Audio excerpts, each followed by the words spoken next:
Hola, ¿qué tal? Muy buenas noches. Yo soy Kimberly Armengol. Gracias por acompañarme en una emisión más de Debate 22. Como usted lo sabe, en los últimos meses, básicamente el debate público, el debate nacional se ha tornado con el COVID, los métodos de transmisión, cómo prevenirlo, cuáles son las consecuencias inmediatas. Pero hoy nos estamos preguntando cómo va a ser el mundo después del COVID. Son muchos países los que han empezado el desconfinamiento y para eso nos acompaña Eduardo Navarrete, periodista especializado en tecnología. Eduardo, buenas noches, ¿cómo estás? Hola, ¿qué tal, Kim? ¿Cómo estás? Muy bien, muchísimas gracias. Cuéntanos de qué se trata, qué es esto de la nueva normalidad, qué significa. Lo escuchamos por todos lados, pero no sabemos en qué consiste. ¿Cómo va a ser? Mira, en una idea yo te diría que se trata de incorporar el cubrebocas a tu guardarropa, como idea inicial e incluso hasta anecdótica. Pero el punto es que eso que llamábamos vida normal definitivamente ha sido resignificado y aún no sabemos dónde ni cómo va a terminar. Ajá. Digo, desde el 11 de marzo la Organización Mundial de la Salud declaró una pandemia que exigió, por un lado, un distanciamiento social y por otro lado, una cuarentena que aún no termina. Cuando esta cuarentena se levante, que se espera que sea de manera muy gradual y hacia el último cuarto de este año, el distanciamiento social me parece que se va a mantener. Y este nuevo normal, de una u otra manera, va a consistir en vivir las consecuencias de las causas que actualmente, que ahora, que en este momento estamos de alguna manera implementando y también decidiendo. Esto, si te das cuenta, por un lado va a representar varios cambios tanto en la conducta social, en la vida empresarial, en el consumo.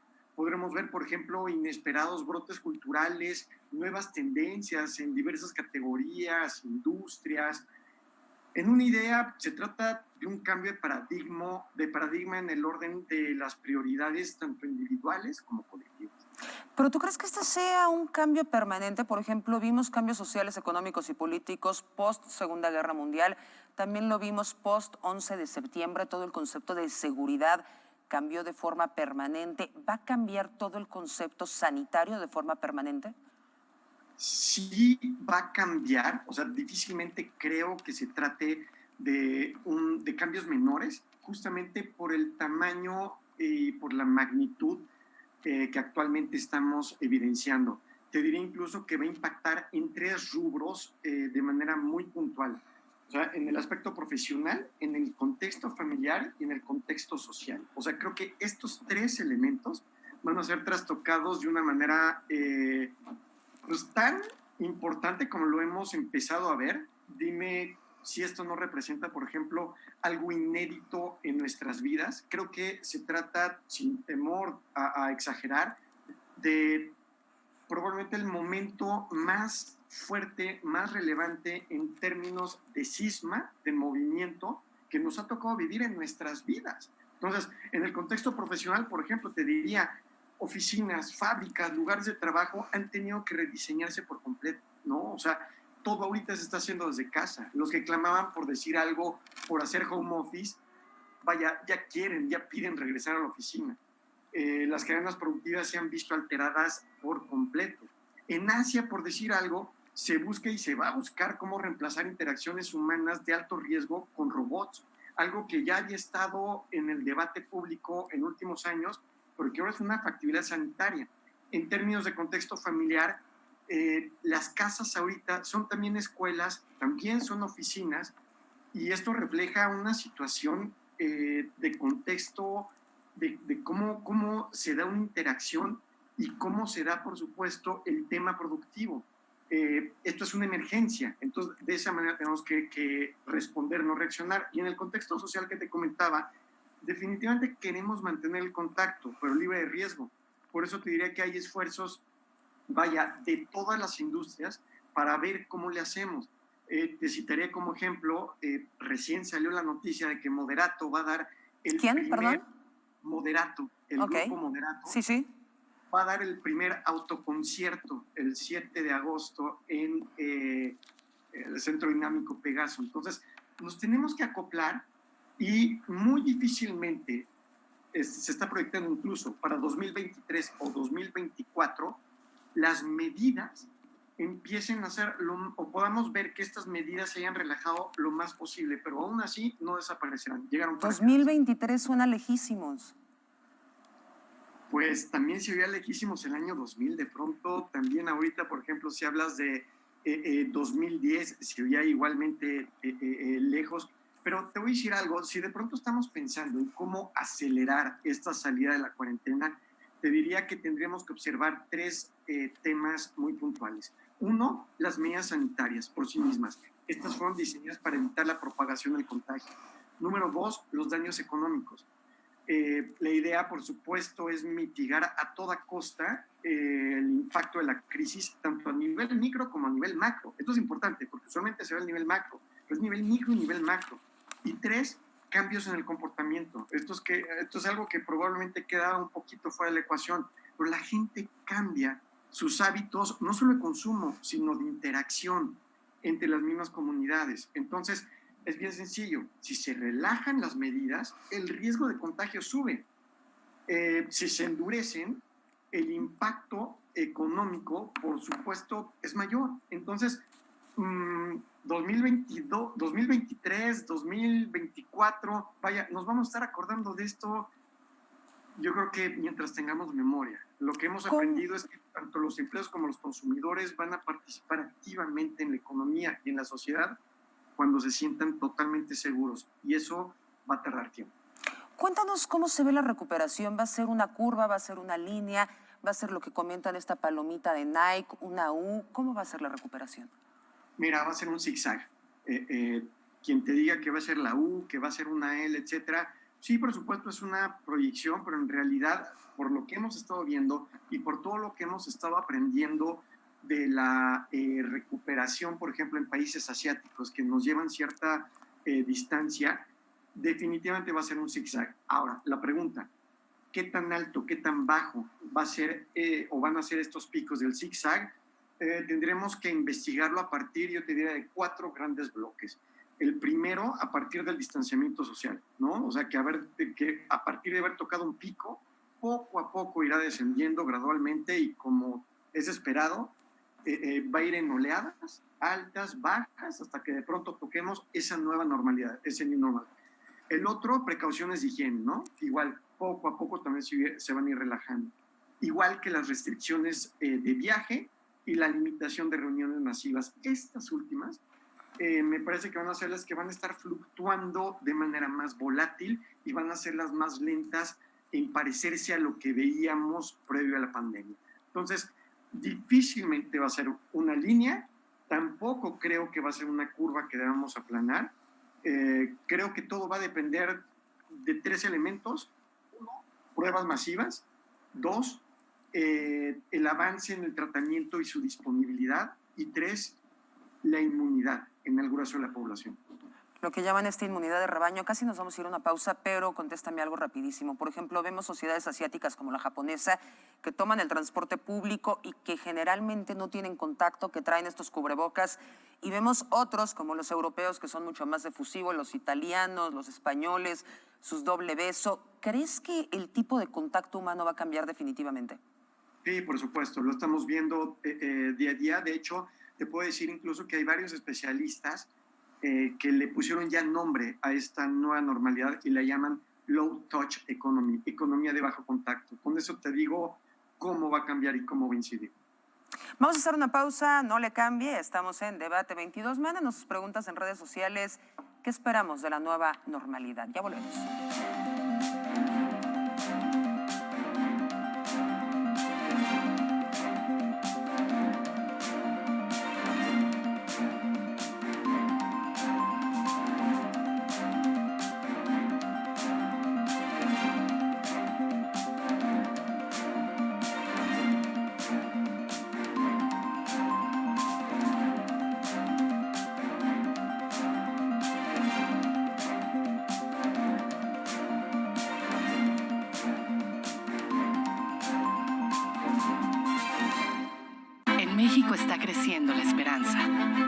evento que se vuelve cada día más grande con la honestidad, las propuestas y la alegría de nuestra gente. Estamos unidos y eso nos hace más fuertes para transformar lo que parecía imposible cambiar. En cada ciudad, en todas las regiones, somos más los mexicanos con Morena. Y contigo, seremos la mayoría que va a comenzar un nuevo capítulo en la historia de México. Vente a Morena, la esperanza de México. Juntos haremos historia.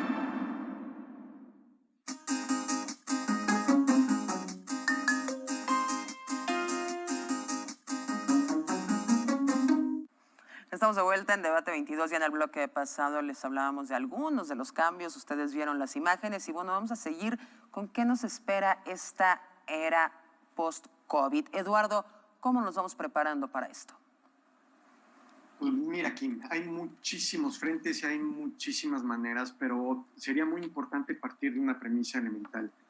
La mayor parte de analistas y expertos piensan que para el primer cuarto de 2021 aparezca la vacuna para el COVID. Esto se piensa va a aplanar de una manera muy importante las oleadas en los 4 rubros que te platicaba, en el del distanciamiento, las precauciones de higiene, las restricciones de viaje y las limitaciones de conglomerados de personas. Entonces, 2021, primer cuarto, se estima que se dé esta vacuna. De esta manera, se estima que para 2022 veamos el inicio de esta nueva normalidad y entonces se vaya proyectando todo esto. Ahora, ¿cómo nos vamos preparando? Pues yo te diría, sabiendo que nada va a quedar trastocado. O sea, esto es un impacto que llega y que impacta, que toca pues, prácticamente todas las industrias, todas las categorías, y definitivamente saberlo hace una diferencia, para que ni nos sorprendan ni esperemos que todo se va a quedar igual. Te podría decir que vaya, la naturaleza de las emergencias es precisamente acelerar decisiones, tanto políticas como económicas, como el rubro social. Y aquí pues vamos a ver, por ejemplo, suplantados los viajes de negocio por conferencias remotas, definitivamente. Por ejemplo, podremos ver nacionalismos lamentablemente al alza, o sea, todas las estimaciones se perciben que los nacionalismos van a empezar justamente a cobrar fuerza, relevancia y hasta apoyo de la gente. Por ejemplo, bloques tradicionales de una visión tal vez autoritaria como China, se piensa que se va a ver fortalecida después de esta pandemia como una pieza estratégica en geopolítica. Algo, vaya, sumamente cuestionable como la vigilancia gubernamental, pues definitivamente no es que vaya a empezar a subir, sino simplemente ya se está dando. No solo en bloques asiáticos, también en otros países, técnicas útiles de vigilancia se van a hacer cada vez más comunes. Y te diría que la confianza, por ejemplo, en los gobiernos, sí se piensa que poco a poco vaya a la baja resultado del pobre manejo de la crisis. Entonces, ¿cómo prepararnos? Pues con información de calidad, con información que igual nosotros sepamos que viene de buena fuente, y creo que la mejor manera para prepararnos es saber que el cambio, que la impermanencia, pues es un proceso natural y que tenemos que estar listos para él como resultado justamente de esta naturaleza humana que es un. Algunos de los sectores, por ejemplo, transporte público, en que va a cambiar el sector entretenimiento, que es muy importante para la gente, cines, teatros, conciertos, ya comentabas este primer concierto del Grupo Moderato, ¿de qué forma va a cambiar? Mira, te podría decir, en grandes rubros de industrias, de categorías, de sectores, te diría, por ejemplo, en el ámbito social, definitivamente van a haber nuevas demandas sociales y por ello la etiqueta cultural va a cambiar de manera drástica. Va a haber una aproximación más consciente, por ejemplo, en la mayoría de los aspectos de la vida, desde el uso de la tecnología, ¿no? O sea, saber justamente en qué, cuánto tiempo, etcétera, hasta el viajar. Es un rubro, por ejemplo, social. En el rubro laboral, pues definitivamente cambia la cercanía, el manejo de equipos, el liderazgo presencial, pues ya no va a ser presencial. O sea, ya todo lo que uno llegaba a pensar que era indispensable hacer tete a tete, pues por supuesto ya se están utilizando todo tipo de videoconferencias y plataformas de manejo a distancia para poder hacer trabajo remoto. No solo esto, por ejemplo, en el tema de finanzas, el shock económico me parece que no va a durar poco. El consumo buscará ser reactivado cuanto antes, sin duda alguna, y a toda costa. Esto representa ciertos riesgos, pero definitivamente la cultura del ahorro y el de la previsión y la previsión sin duda van a jugar un papel muy, muy, muy fuerte. En aspectos, por ejemplo, como el turístico, pues va a ser imposible considerar que lleguemos a viajar como lo hacíamos antes, ¿no? O sea, de por sí había industrias que se habían negado a cambiar, como la aeronáutica. Ahora va a ser más complejo viajar, o sea, nos va a llevar ¿Crees más que tiempo. podemos esperar unas 5 horas en el aeropuerto entre lo que te hacen el control de seguridad y ahora también el control sanitario? Sobre todo, sí, en un principio, o sea, definitivamente. Y poco a poco esto se irá agilizando, pero como lo vimos, por ejemplo, después del 9/11, después del ataque terrorista en Nueva York, si te acuerdas, justamente viene un momento de crisis en donde hay un pico, donde no importa cuánto tiempo debas esperar, poco a poco se empieza a descongelar hasta liberar tensiones y entonces entrar o acoplar una nueva normalidad. Otro de los temas que son importantes, estabas comentando estos cambios en el ámbito laboral, mucho trabajo remoto. ¿Esto no implica que se va a necesitar menos personal, que podríamos tener más filas de desempleados porque se están dando cuenta que no necesitan a todas las personas? Y otro tema, menores derechos de seguridad social cuando el empleado ya está desde su casa. Definitivamente se está repensando esto. O sea, hay grandes líderes, por ejemplo, en el rubro laboral que se están cuestionando el tema de la automatización. Pero el tema de automatización se viene discutiendo ya desde hace varios años en términos de eficiencia, de cómo la tecnología puede impactar estos rubros. Entonces, yo te diría, para responder esta pregunta, no necesitábamos al COVID para tratar de ver que uno, o sea, la fuerza laboral puede ser más eficiente y número dos, hay procesos de automatización en puerta que van a obligar al reacomodo de esta fuerza laboral a tal grado que varios teóricos incluso se están preguntando si es esta la duda que tendría que resolverse en distintos foros laborales o si más bien incluso la del sistema económico en el cual estamos inscritos. ¿Por qué? Porque si efectivamente se llevan a cabo estos temas de eficiencia y de nueva adaptación laboral bajo este sistema económico, como tú dices, definitivamente quedarían en la calle muchas personas. Por el contrario, Antes de si irnos hay una un nuevo pausa, modelo, perdón. no, te comentaba que si en cambio repensamos y replanteamos un nuevo modelo económico diferente, por ejemplo, al del capitalismo o con ciertas adaptaciones, hay quienes están pensando que probablemente el nuevo modelo podría aceptar en la sociedad a personas que no necesiten trabajar. Esto es muy interesante. Va a ser sumamente interesante. Rápidamente, antes de irnos a la pausa, ¿cuál crees que va a ser el cambio más, que nos provoque más shock regresando a esta nueva normalidad? El que va a ser más difícil de acoplarnos. Híjole, si la pregunta es cómo va a ser el mundo post-COVID a partir de estos cambios, te diría lo que realmente nos estamos preguntando es por qué tenemos tanto miedo al cambio y lo que deberíamos preguntarnos es si tenemos las bases para entender lo que viene. Estas bases nos dan claridad. Creo que ese es el ingrediente. O sea, creo que tendríamos que estarnos preparando para poder comprender esta claridad y ser parte justamente de este movimiento que te digo es natural. Eduardo, acompáñanos, vamos a hacer una nueva pausa. Antes les dejamos estas imágenes para que se dé una idea de lo que estamos hablando y de lo que vamos a vivir. Ya volvemos.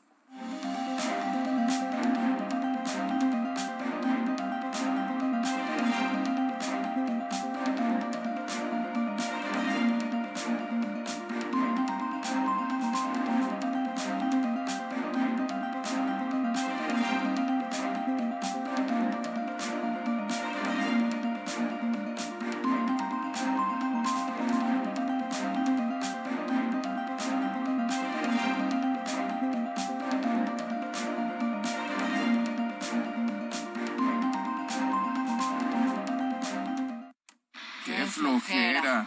¿Ahora qué hacemos? Hagan ejercicio. Es un gran aliado cuando te quedas en casa. Invita a los que viven en casa a realizar rutinas divertidas. El ejercicio baja tu nivel de estrés y ansiedad. Estarás alegre y con más energía. Tu condición física mejorará. Mantendrás un peso saludable y fortalecerás tu sistema de defensa inmunológica. Con eso, estaremos mejor ante cualquier enfermedad. Y como ya sabes, quédate en casa. Gobierno de México.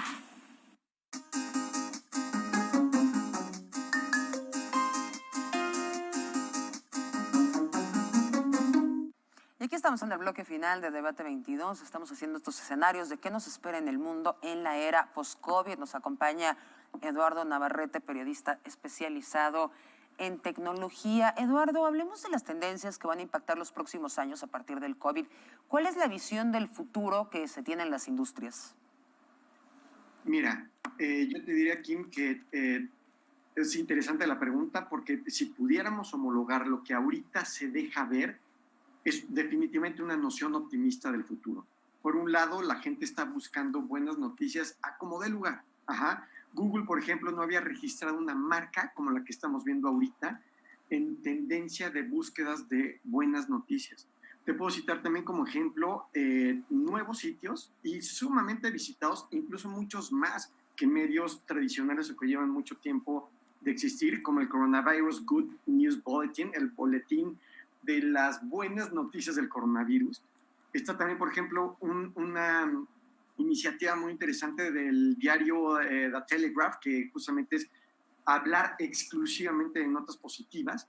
Hay otro ejemplo donde uno de los actores, un actor que hizo esta serie de Jack Ryan, John Krasinski, sacó un sitio que se llama Some Good News, y está bien padre porque pone como fondo SGN de Some Good News, algunas buenas noticias, pero dibujado por su hija, y se dedica exclusivamente a hablar de buenas noticias. Esto le ha encantado a la gente.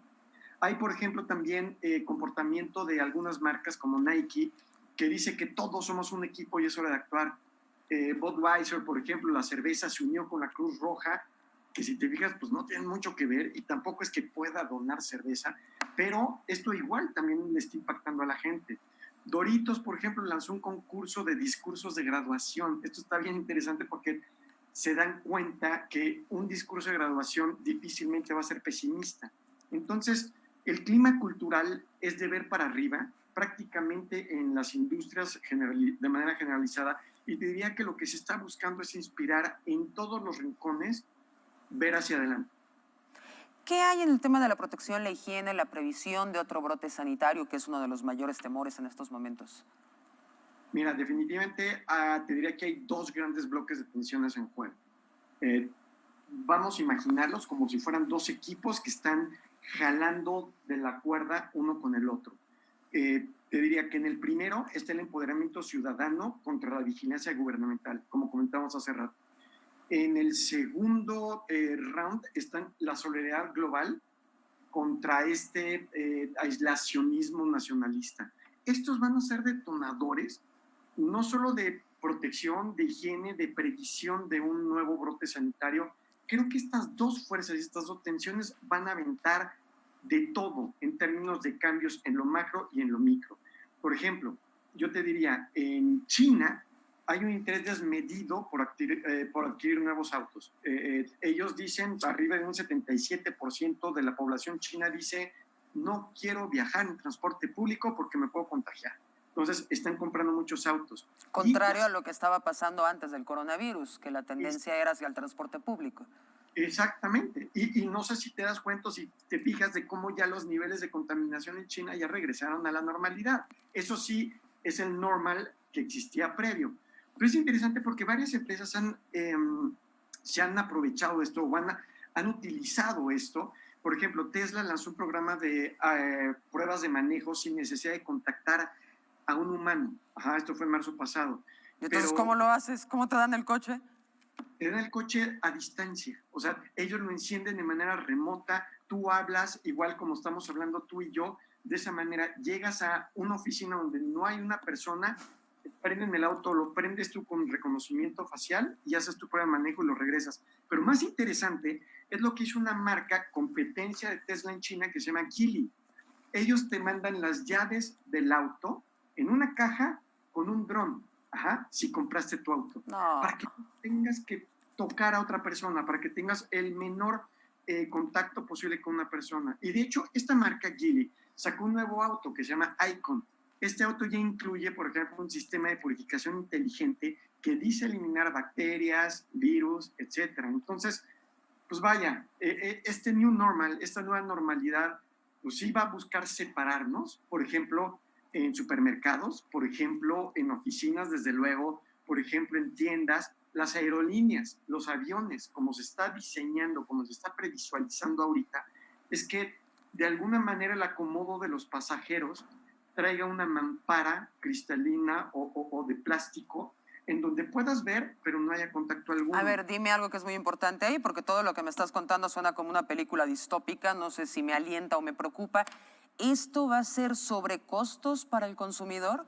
Porque lo que te cuesta el dron que te lleve las llaves, estas de cuestiones para distanciarte en el avión, ¿quién lo va a costear? En un principio, todo esto se está pensando que lo costeen las empresas para poder reactivar la economía. De otra manera, no habría una reactivación. O sea, así de sencillo. Ahora, si esta pregunta se la haces a un empresario, decir, espérame tantito, ¿yo cómo le voy a hacer? Es el huevo y la... Entonces, definitivamente, el inicio tiene que darse como incentivo hacia el consumo vía las empresas. O sea, no estamos esperando una alza en los precios brutales justamente por todos estos controles sanitarios. Te voy a decir algo. Por el contrario, hay una expectativa de que venga una bonanza importantísima, de que vengan años muy luminosos, con índices económicos muy interesantes, no solo como reacción de habernos quedado guardados tantos meses, sino se están conjuntando algunos puntos de vista como para identificar que vienen años interesantes tanto en el ámbito empresarial como en el ámbito social. Casi nos tenemos que ir, Eduardo. Te tengo 3 preguntas y después las conclusiones. ¿Cómo van a ser los cines? Nos lo está preguntando nuestro auditorio. ¿Cómo van a ser los restaurantes? Si van a estar con este lleno total o ya siempre va a ser un cupo mucho menor. Y si el comercio electrónico va a empezar a sustituir al comercio convencional. Y danos tus conclusiones y dónde te encontramos. Claro que sí. Mira, cines. Ahorita, mientras hablamos, se da el debate de las palomitas. Y con el de las palomitas, el de la comida. O sea, como el manejo justamente de la comida no puede ser completamente transparente para nadie. Hay una cocina, preparan los alimentos, te los llevan a tu butaca o tú los compras ya fabricados, ya preparados. Ahorita se está dando el debate. El problema es, imagínate cines sin palomitas. Está complicadísimo. Están buscando, por supuesto, que ir al cine sea lo más parecido a lo que era, pero no va a ser igual. Va a haber mucha distancia entre butaca y butaca, va a haber alimentos sellados y de esa manera es como se prevé que puedas asistir al cine. Vaya, lo que preguntabas en torno de otros espacios, te diría, desde estas iniciativas, por ejemplo, el coworking, con aulas individualizadas, estructuras, por ejemplo, apoyadas en biomimética. ¿A qué nos referimos con biomimética? Se están ideando patrones inspirados en la piel de tiburones, por ejemplo, para inhibir el crecimiento de bacterias. Hay propiedades, por ejemplo, para autolimpiar superficies con nanorobots. Por ejemplo, tu celular lo pones y de pronto hay nanorobots que limpian, o el uso de luz ultravioleta para poder limpiarlos. Te puedo decir también que va a haber búnkers de lujo. O sea, la gente se está preparando para cualquier otro tipo de incidente en donde no solo los materiales sean los que los consigan o estar, digamos, seguros, sino ellos dicen, por las dudas, yo armo mi búnker de lujo. A manera de conclusión, yo te diría, fue interesante darnos cuenta la vulnerabilidad del ser humano, ¿no? Es algo, me parece sumamente positivo, nos permite vernos a los ojos y reconectar con el sentido del por qué y el para qué todos los cambios que vienen en puerta. Muchísimas gracias, Eduardo. Nuestro auditorio, ¿dónde te encuentras? Nos vamos ya. @elnavarrete en cualquier red. Muchísimas gracias. Y bueno, como usted ya lo sabe, a veces la realidad supera a la ficción. Aquí lo dejamos con otras imágenes de lo que estábamos conversando. Gracias, lo espero el próximo miércoles.